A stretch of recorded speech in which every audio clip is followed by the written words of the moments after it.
Investigative stories that make a difference. The I-Team.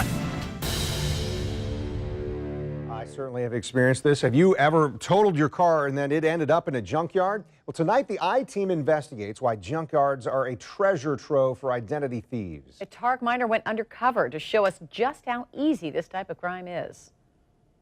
This is just a small portion of what we found in 2 junkyards in Duval and Clay County. What I'm holding in my hand is a copy of someone's actual Social Security card and even their driver's license. And on the back of this paperwork, a PIN number for their banking account. We found credit reports, medical records, banking records, even checkbooks with the routing number still inside that were left behind. The scary thing about this investigation is that anyone could do the exact same thing. 2 hours time. Driver's license. 2 separate automobile junkyards. Enough information to potentially obtain the identities of 7 different people, all who left their personal information behind after wrecking or selling their car. Social Security numbers, copies of driver's licenses, even hospital discharge paperwork, all containing a plethora of personal information. I just got some information for you that I found of yours that I wanted to return to you. That Social Security card and driver's license that we found belongs to this Northside woman. This is your driver's license. Where the hell you get that from? This is your Social Security number. Where you get that from? This is all your personal information that you left behind somewhere.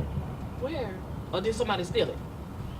You left this behind inside of your Chevy Malibu. On the back of this one, I guess is your PIN numbers. No. Oh my God, I thought I cleaned that out.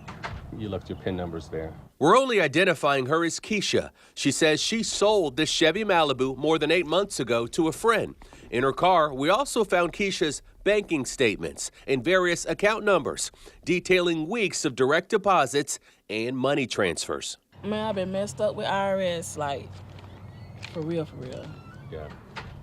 Oh my God, I am so happy that y'all found it. Keisha isn't the only one who left critical information behind. We found a copy of this Middleburg man's driver's license. We found prescription lists and information from pharmacies, which includes the patient's name, address, and a glimpse into their medical history. Do you think people underestimate the criminal mind? I know that people underestimate the criminal mind. Identity theft expert Kevin Johnson says obtaining something as simple as this college loan bill that we found is like hitting a home run for identity thieves. All that's on it is the student's name and address and account number and a bill for $6,700. I could pretend to be that debt collector, call her up. I have enough information here to call her. I can say, hey, I'm with ACT. You received a bill from us. We haven't heard back from you. You owe us almost $7,000, but if you pay it right now, we'll knock it down to $5,000. We'll settle for $5,000. Do you have a credit card? And now you take the money. Let's take this hospital discharge paperwork, which I also found inside of a junk car. It has the patient's name, her address, and an invoice is attached, which reveals that a woman named Jessica, who lives in Green Cove Springs, is relying on her primary insurance company to pay for her hospital visit. We literally could call them up, pretend to be the hospital, say, hey, we've had a problem with your paperwork. We're not sure how it happened, but we don't have all the information we need to process this through your insurance. If you can give that to us, great. If not, we're very sorry. We're gonna have to bill you directly, and you're gonna be responsible for $30,000 worth of expenses, but your insurance could handle it. So could you tell me what your Social Security number is?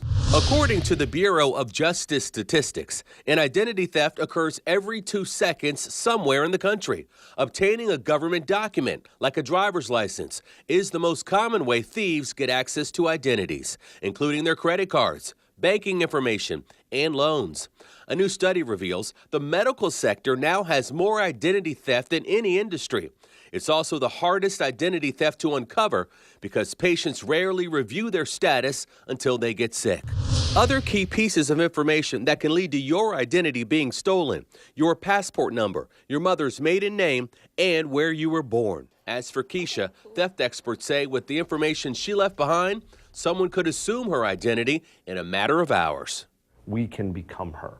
So right now, I could fill out requests for credit cards as her. I can put in a change of address form so that all of her mail came to me so that she wouldn't even know, right, that she was getting this stuff. It would just be, things would stop coming to her mailbox. She'd have to go deal with that. So yes, we could absolutely steal her identity. Will this change the way that you protect your information? Yes, yes it does, because I'm gonna make sure that all my accessories and everything be locked up. The biggest mistake that people make when it comes to putting themselves at risk for junkyard identity theft is filling out an application for a job or perhaps a credit application and leaving that application in the car. It happens all the time.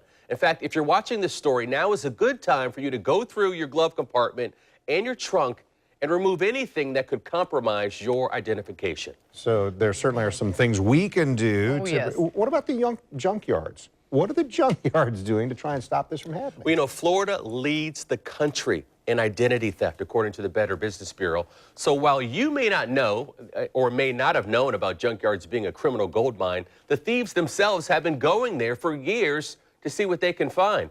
All of the junkyards that we check with in Duval, Clay, and St. Johns counties, they all have the same policy. They cannot be held liable for anything left inside of the car. It is the responsibility of the person who leaves that car behind, who junks the car, or if you have an accident and your car is totaled, it's important to go back to that vehicle or have someone go back and make sure that that information is not there. I'm going outside right now. I'm going to go check my go car. to the car. I'm sure. Thank you, Tarek.